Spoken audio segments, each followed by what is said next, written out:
tu vas bien? Aujourd'hui, on parle de 5 plantes Instagrammables qu'on retrouve le plus souvent dans les décors, honnêtement. Qu'est-ce que moi j'ai vu surtout? On va en parler aujourd'hui. On va commencer avec en fait, Ficus lyrata. Je sais pas si ça vous dit quelque chose. Je vais vous insérer sur le côté ici des photos. En fait, c'est un super de bel style arbre, si vous voulez, avec des grosses feuilles. Honnêtement, sa difficulté est moyenne. C'est un peu plus difficile avec ce style de plante-là, si vous voulez, parce que vous pouvez pas la changer de place comme vous voulez. C'est une plante qui est vraiment difficile à ce niveau-là, là, de son changement d'environnement, fait qu'elle pourrait perdre des feuilles et tout ça. Le Ficus lyrata se trouve dans les environs à peu près de 40$ ici au Québec. Ça prend un arrosage vraiment régulier pour ce type de plante-là parce que il est très, très, très sensible. Il pourrait vraiment perdre toutes ses feuilles. Dans le fond, ouais, c'est ça. C'est quand même ça vient quand même assez gros. Faut quand même faire un nettoyage régulier des feuilles. Moi, j'adore cette plante-là. Je la trouve super belle. Moi, malheureusement, j'ai pas de place dans mon environnement pour pouvoir en avoir une. Mais honnêtement, je pense que ça devrait faire partie de tout le décor du monde. C'est vraiment un super de bel arbre intérieur, si vous voulez. Ça vient pas si gros que ça, honnêtement, mais quand même, ça prend un bel espace pour ce type d'arbre-là. À la maison, c'est lumière indirecte, mais pièce très ensoleillée qu'il lui faut pour le Ficus lyrata. Ensuite, on va parler de la Trandescantia. Trandescantia, vous en avez quand même plusieurs sortes. Vous avez la Zébrina, vous en avez des Nanook, je crois. Vous en avez une, comme je vais vous montrer, blanche et rose, qui sont vraiment super belles. Ça se met super bien dans un coin de mur pour avoir une plante qui est tombante.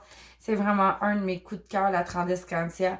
Par contre, elle, je dirais, vous allez la trouver dans les alentours de 12$ à 30$. Fait que ça reste quand même très bien comme prix, mais souvent à 12$, vous allez avoir un pot dans les environs de 4 pouces ou 6 pouces.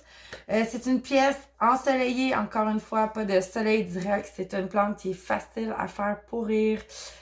Faut faire des arrosages modérés, c'est super important. J'en ai eu plusieurs, je peux vous le confirmer avec moi. Ça marche pas. Mais ça peut être plus facile pour certaines autres personnes. C'est une plante qui est classée comme plante de débutant. Et puis, ouais, fait que si jamais c'est quelque chose que vous désiriez avoir, ben maintenant, vous avez un peu le compte rendu. Elle se bouture super facilement, la Trandescantia. C'est une plante qui est vraiment magnifique, honnêtement. Comme je vous disais, je l'ai eu longtemps, fait que je peux vous en parler. Si ce n'est pas que j'ai la main un peu trop forte sur l'arrosage, puis je l'ai fait tout pourrir, mais bon, si vous vous sentez à l'aise, allez-y. Ou sinon, ce qu'on retrouve souvent sur Instagram, c'est la fabuleuse Monstera albo qui fait battre des cœurs et fait aussi faire des crises cardiaques à beaucoup de gens de par son prix. C'est une plante que vous allez trouver dans les alentours de 300 à 400$ minimum et plus.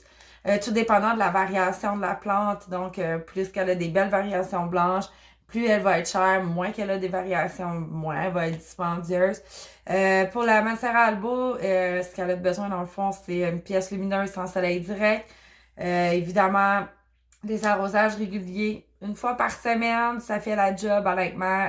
Moi, en tout cas, ma Monstera albo chez nous est vraiment heureuse avec juste ça. Le niveau de difficulté, c'est facile, honnêtement. Moi, à date, j'ai pas eu aucun problème avec ça, puis j'ai pas entendu grand monde non plus avoir des problèmes avec ça. C'est sûr que si vous noyez vos plantes, c'est peut-être pas le type de plante qui serait faite pour vous à ce moment-là. Ou sinon, vous avez le superbe oiseau du paradis. L'oiseau du paradis, c'est, écoutez, autant beau à l'intérieur qu'en extérieur, personnellement. Moi, je pense m'en acheter un pour cet été et mettre ça dehors sur mon patio. Ça devient gigantesque, je vous le dis tout de suite, là. Faut avoir des bons plafonds, puis ça grandit extrêmement vite. C'est une plante à croissance rapide. Ouais. Dans le fond, on se limite à arroser la plante une fois par semaine ou 2 fois si vous voyez qu'elle en a plus de besoin. Faut faire aussi des arrosages modérés. C'est une plante qui va en plein soleil. Ça se trouve entre 20$ et 60$. Là. Je vous dis, les prix sont vraiment comme différents d'une place à l'autre parce que des fois, les épiceries en ont, la vendent vraiment pas cher. Puis des fois, comme les serres ou les... voyons, j'ai perdu mon mot, mais en tout cas, les serres et les pépinières, voilà. Eux autres les vendent un petit peu plus cher.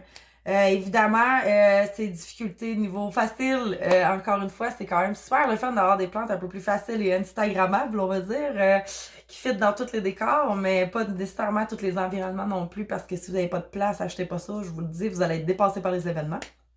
Et ensuite, la superbe Sansevieria qui vient sous toutes les formes, toutes les couleurs et non mais je niaise là, mais qui vient vraiment avec une belle gamme de choix. La plus couramment vue dans les décors style Pinterest, vous allez trouver celle que je vais vous afficher, qui est verte et jaune. Elle se situe entre 30 et 40 $ de ce que j'ai pu constater. Elle peut vivre avec peu d'eau et peu de lumière. Fait que si vous avez une salle de bain avec une petite fenêtre qui vous avez l'impression qu'il n'y a rien qui vit dedans, là, ben votre Sansevieria va super bien vivre à l'intérieur de votre salle de bain. En plus de ça, c'est croissance très lente. Fait que ça peut prendre vraiment du temps avant qu'elle grossisse. Fait que c'est une plante que quand vous la mettez dans son espace, vous savez que c'est bon là, quasiment 3-4 ans. Là, t'sais. Elle explosera pas du jour au lendemain en doublant sa grosseur. Encore une fois, la difficulté est facile. Fait que c'est ce qui fait le tour de nos 5 plantes Instagrammables. J'espère qu'il y en a une d'entre elles qui vous avait comme déjà conquéri le cœur, que vous avez fait comme ah oui, elle, c'est vrai, je l'avais mis dans ma wishlist. Et sinon, on se revoit dans un prochain vidéo. Bye tout le monde!